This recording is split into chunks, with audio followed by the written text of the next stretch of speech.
¿Qué pensabas vos o qué pensás ahora de aquella acusación que hubo sobre la movida rock, como que formaban parte del aparato cultural del Partido Colorado, gracias a los recitales auspiciados por la Intendencia Municipal de Montevideo, claro, que yo creo que si alguna persona muy joven está escuchando, se sorprendería de saber que alguna vez perteneció al Partido Colorado. Exactamente, sí, verdad. Y que tiene menos de 20 seguramente no. Lo hablamos con varios de los músicos para ubicar un poco la historia. Se organizaron festivales muy importantes en el 86 y en el 88 con un intendente colorado en ese momento. Vos hablás de los Montevideo Rock. Sí, exactamente. Pero hubo sí, como una fiesta. En realidad había una apuesta importante a ese tipo de cosas. Y el proceso de investigación que hice para el libro, me encontré con una entrevista que le hizo la revista Guambia al entonces intendente Elizalde, y le preguntan si en realidad, que fue un poco lo que en aquel momento se comentó, la movida Canto Popular estaba muy sólida, iba a agarrar una posición muy importante a nivel de difusión y de espacios, de eventos multitudinarios. Venía en caída. Pero estaba viendo sus últimos minutos de gloria, digamos. Y algunos entendieron que el apoyar la incipiente movida del rock tenía como objetivo hacerle contrapeso desde el punto de vista de la mirada del Partido Colorado, en ese momento gobernante de tendencia, a ese movimiento que estaba más identificado con la izquierda. Vamos a aclarar, no estaba identificado con la izquierda, eran agentes culturales de la izquierda. Exactamente, vale la aclaración. La prueba está que ahora son todos funcionarios. Exactamente, mucho de eso está en el Estado, es verdad. Pero bueno, había como una cierta idealización que vinculaba una cosa con la otra. Yo se lo pregunté a varios, de hecho Juan Casanova, estuvimos hablando particularmente de eso, y en realidad lo que me respondió, y creo que era la posición de todos, nosotros en realidad estábamos ajenos a cualquier movida política. Roberto Musso también me lo dijo, dice, si nosotros nos hubieran planteado... ¿Político partidario? Político partidario, exactamente. Nos hubieran planteado, esto va a ser una movida del Partido Colorado, obviamente hubiéramos dicho que no, pero como hubiéramos dicho que no a cualquier otro partido, digamos, porque no nos interesaba en ese momento. No, yo me acuerdo que la tabla de Río Roca había declarado, nosotros solo actuamos por el Frente Amplio. Exactamente. No eran tan vírgenes. Sí, exactamente.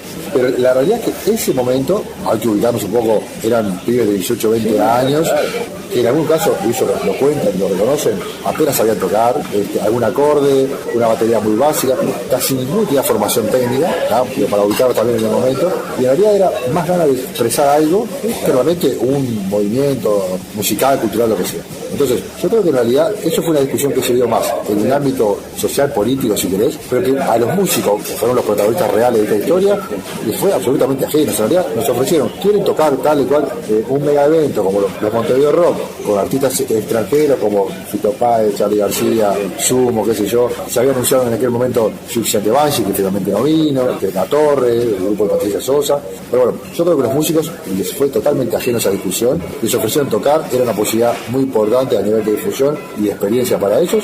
Tocaron simplemente por el hecho de tocar, por lo menos me baso en lo que me contaron ellos, y creo que hay varios testimonios coincidentes, fueron ajenos a toda esa movida.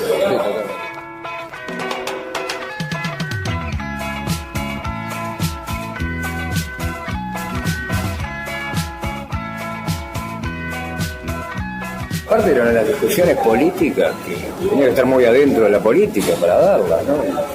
Y muchos de ellos no estaban, ¿no?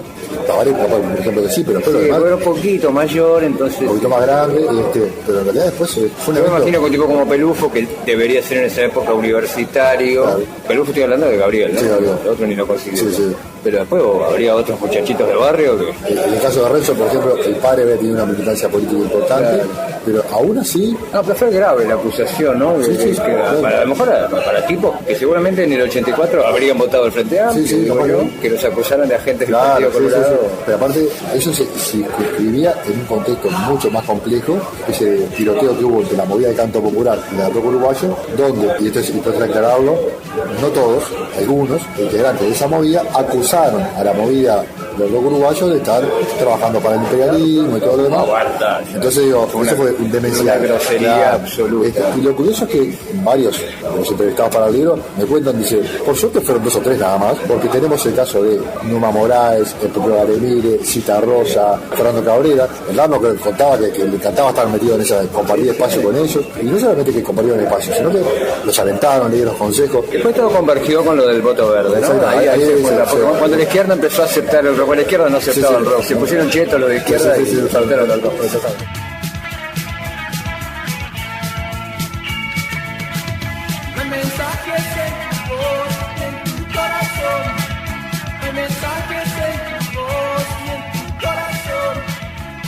¿Llegaste a hablar o tenés idea de la influencia en toda esa movida de un señor que se llamaba Tomás Lowy? Sí, en realidad es una figura del Partido Colorado. No, es una figura, no solo del Partido Colorado, es una figura del grupo del semanario Jaque. Jaque y todo lo demás, Sí, acordate que cuando se arma esa intendencia con el primer gobierno de Lanza es un señor de izquierda, incluso tuvo unos planteos de izquierda bastante... De la 99, con Selmar, claro. El tipo llegó a la intendencia en la parte cultural a tipos como Jaime Ross, a Carlos da Silveira, guitarrista de la movida canto popular, pero tipos maestros, que se van con toda la fera aquel de la roca y todas esas cosas. Entonces había tenido en un principio de esa intendencia un perfil progresista, después quedó en un perfil colorado cuando asumió el gordo impresentable. Claro, y el Dorado, volviendo al tema de la radio, se puso como de lado de esa movida, ¿no? Había contado a Mario Melide que en el Dorado no sonó nunca e intencionalmente en algún disco de Bonaldi, por eso no, sí de otros, ¿no? Bonaldi fue justamente uno de los que más atacó toda esta movida uruguaya. O sea, fue como que, a ver, todo fenómeno nuevo que rompe algún esquema te genera cierta curiosidad, inquietud, incertidumbre, y vos tomando posiciones que de repente capaz que podés reverlo. En el caso de Bonaldi lo que creo que fue, y de hecho los músicos lo siguen recordando hasta el día de hoy, de la cobra, claro, o sea, no se olvidan de él, digamos. Claro, exactamente. El hecho creo que fue, en el caso de Bonaldi, de alguna manera fue la cara visible, o más visible de esa movida, pues justamente una posición tan radical respecto a no dejar la posibilidad abierta, como sí hicieron otros, de, bueno, tienen fallas técnicas, no tocan bien, no cantan bien, qué sé yo, pero de última están haciendo lo que les gusta, bla, bla, como algunos dirigentes que, bueno, veremos qué pasa con este movimiento. Esa fue la posición que asumieron la gran mayoría, o más o menos grado de criticar el movimiento, pero Bonaldi se puso al extremo opuesto. Sí. Creo que después metió un par de cambios después aparte, a mí me ha contado gente que Bonaldi, gran rockero. Claro. Bueno, creo que ha sido una posición radical para él, que todavía estaba en veremos. Era un movimiento muy verde, esto que decía de Carbone, que ni siquiera había grabado. Un tiro por elevación hacia Carbone. Puede ser ¿Por qué, digo? Sí, se identificó rápidamente una cosa con la otra. Esto que tú comentás demuestra una cosa que es inherente al ser humano. Hay y habrá movidas internas de cuidar la chacrita, de tener una mirada poco abierta o amigable hacia el otro, que eso es inherente a todos los uruguayos y a todos los movimientos culturales de todos los tiempos. O sea, nadie se salva de eso. Lo que sí acá pasa algo que creo capaz que deja en evidencia más esta cosa, que Pueblo Chico, infierno grande, cualquier cosita que sucediera, rápidamente todo el mundo estaba atacando, porque vivimos en 100 cuadras todos, y rápidamente entonces, volviendo a lo de Bonaldi, no fue el único, por supuesto, pero sí que lo fue, por ahí que los músicos lo siguen recordando hasta el día de hoy, asumió posiciones más radicales, y como bien dices tú, hay músicos hasta que a veces la siguen cobrando, digamos. Y esto que decía, no dejar la puerta abierta, bueno, es algo incipiente que está arrancando, sin carencia. Y yo me acuerdo una nota en Jaque de Carlos da Silveira, que vos lo mencionabas, hay una presentación de los estómagos en un boliche, y él decía, sí, hay carencia, sí, falta técnica, sí, falta qué sé yo, pero no se puede negar que estos tipos suben arriba del escenario y dejan la vida, rompen todo. Entonces, bueno, es una muestra de lo que hubiera sido deseable y capaz que hubiera evitado este tiroteo entre los músicos. Exactamente.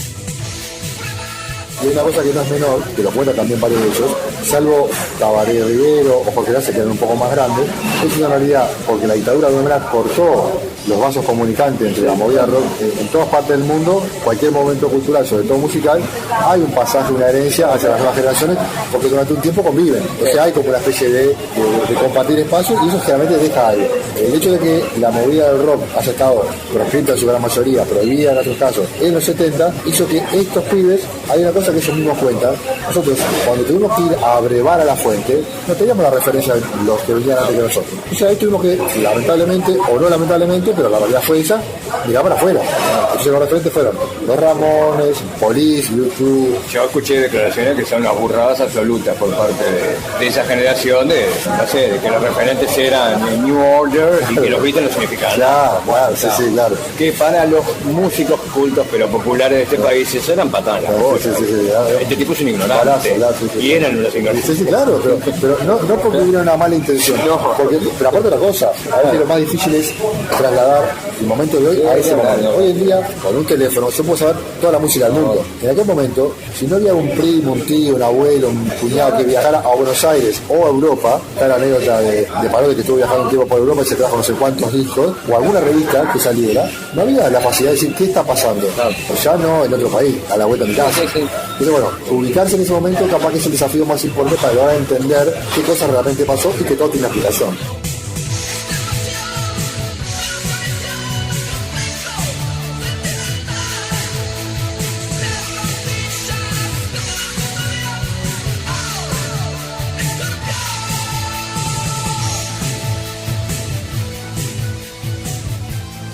Pasa que además en esa época, en los medios de comunicación, que todavía siguen estando, había mucha gente, pensando por ejemplo tipos como Rupeñano, gente así, Piojos resucitados, pero con guita, que despreciaban la música uruguaya, no por mala musicalmente, sino por no apta para transmitir en radio, de tipos que habían viajado a Europa como ellos. Entonces, ese palo le cabía tanto al rock como le cabía, yo que sé, a Galen Miller. Exactamente. Obviamente, y eso creo que es un aporte, si quiere, lateral del libro, y lo bueno de haber entrevistado a los principales músicos de aquella movida es que leyendo el libro me tienen la oportunidad de escuchar de su propia boca cómo fue que vivieron, o sea, cómo pudieron grabar o no grabar, en qué lugares le dieron espacio y en cuáles no, qué personas o gente vinculada a los medios que hoy de pronto está embanderada con alguna causa, en aquel momento no lo estaba. Entonces creo que capaz que no era el objetivo inicial, pero reitero, lateralmente termina siendo un acto de justicia para ubicar con nombre y apellido quién fue quién, no porque lo diga Mauricio Rodríguez, el autor, lo dicen los protagonistas diciendo esta persona me dio espacio, Alemire te cuenta que fue Pelufo o Parodi, que se quedaba en las grabaciones Fernando Cabrera, se quedaban en las grabaciones dándole consejos, te conviene tocar o cual así, tal arreglo, qué sé yo, y son personas que 30, 40 años después uno se da cuenta mirando para atrás que mantuvieron la línea, nunca cambiaron de barco en ningún momento. Entonces creo que desde ese punto de vista el libro, aunque no es la intención original obviamente, pone blanco sobre negro quién fue el diablo.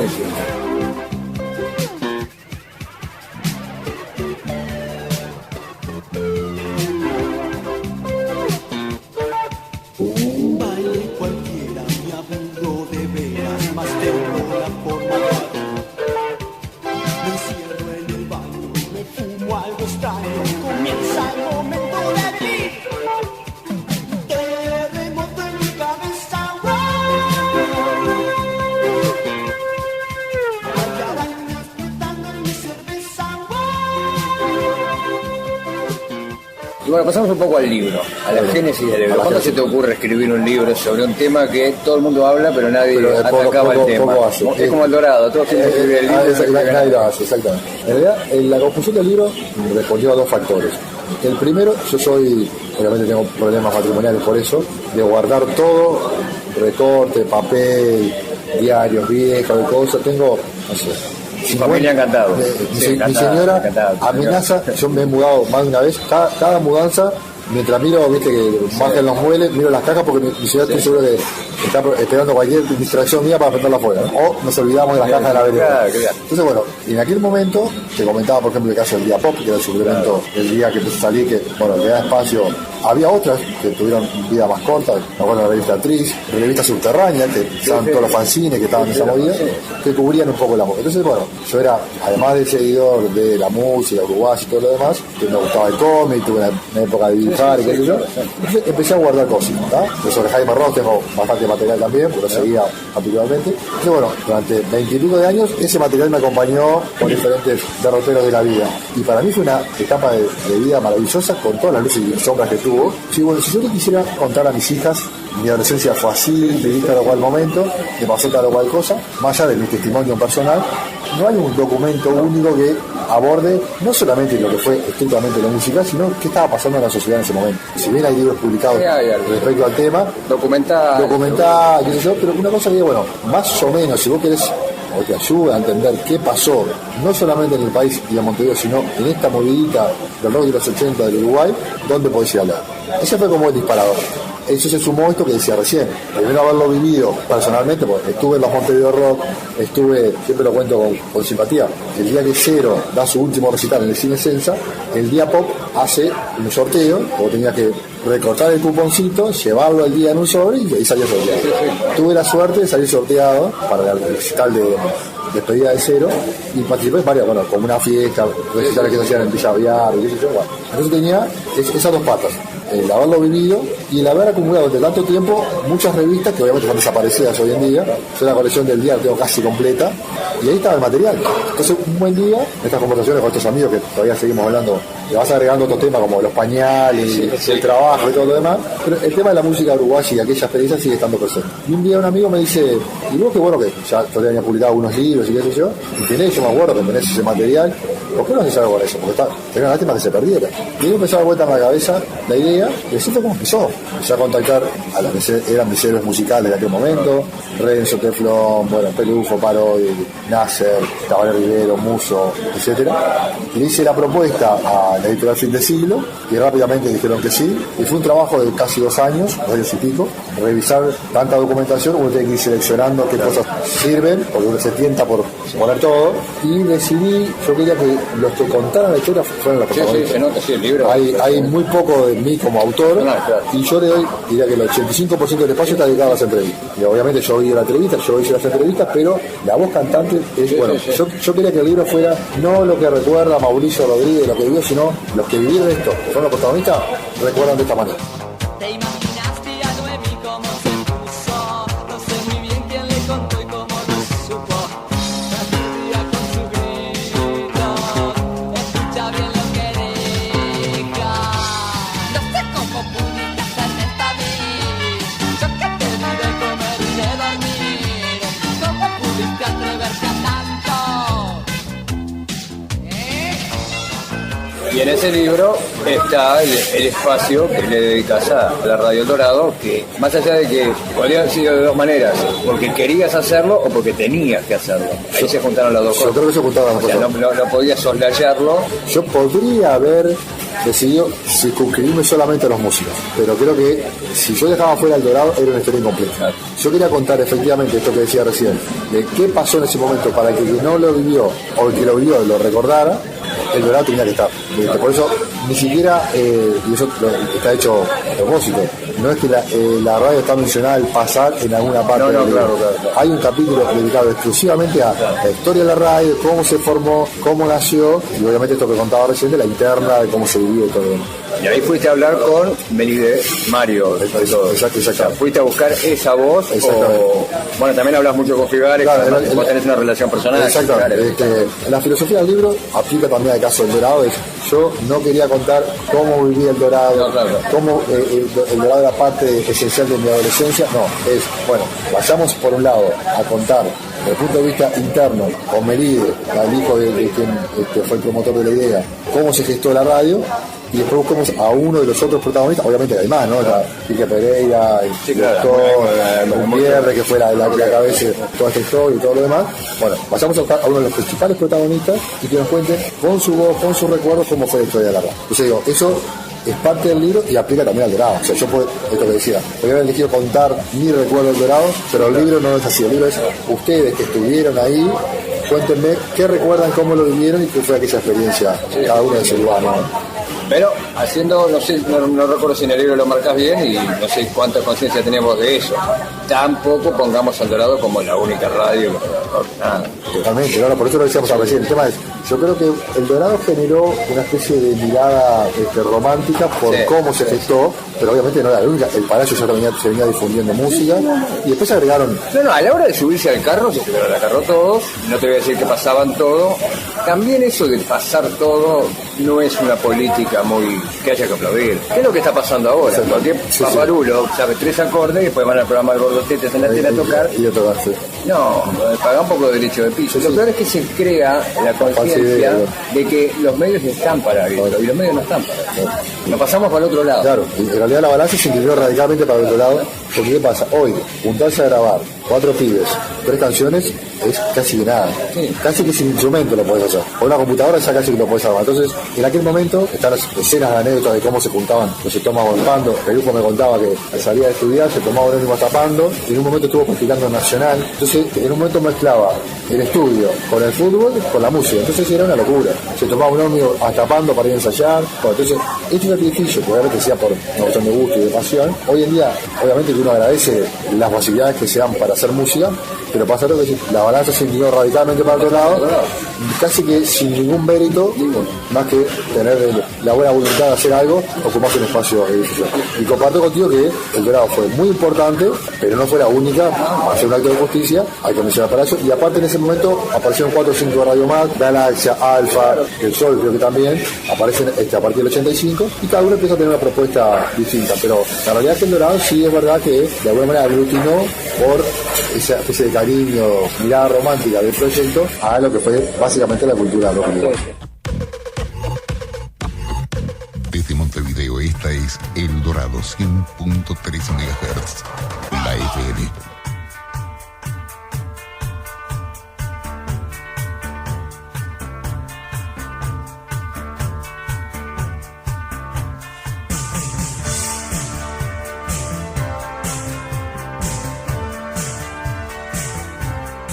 Te hago la última, a ver, con tu mejor beta literaria, ahora que sos un escritor famoso. Bueno, más o menos. Hace una semblanza del Dorado, tanto personal como ubicándola y dándole el marco adecuado. La importancia que tuvo, sí, que la tuvo.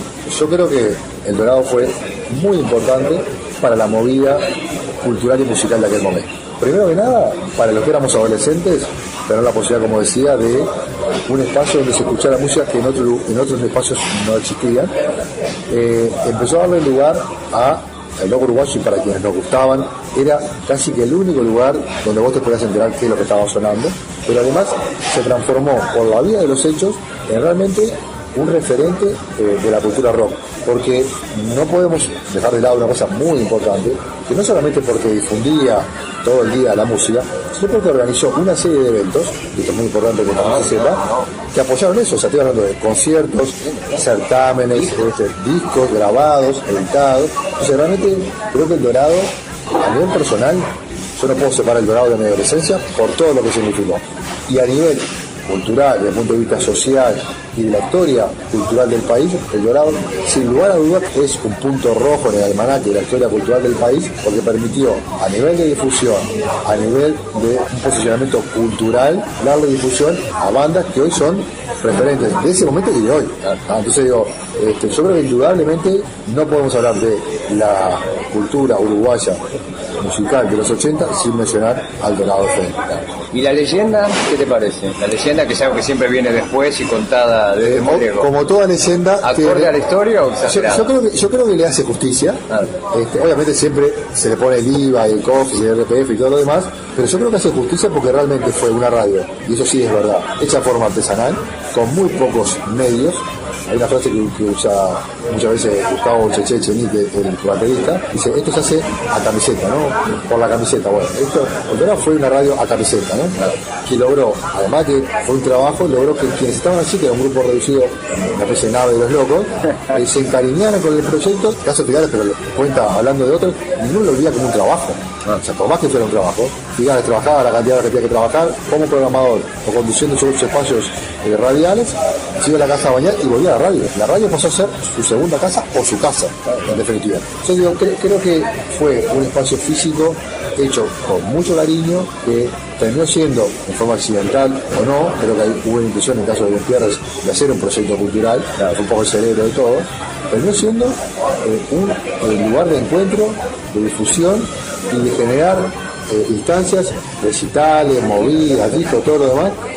No podemos saltearnos el Dorado si pretendemos contar de la mejor manera posible la historia de los 80 de ese momento. Y a mí, como obviamente, en este caso, bueno, ahora como autor del libro, pero en aquel momento como adolescente que lo vivió de cerca, realmente no puedo separar mi vida y mi etapa adolescente de Dorado.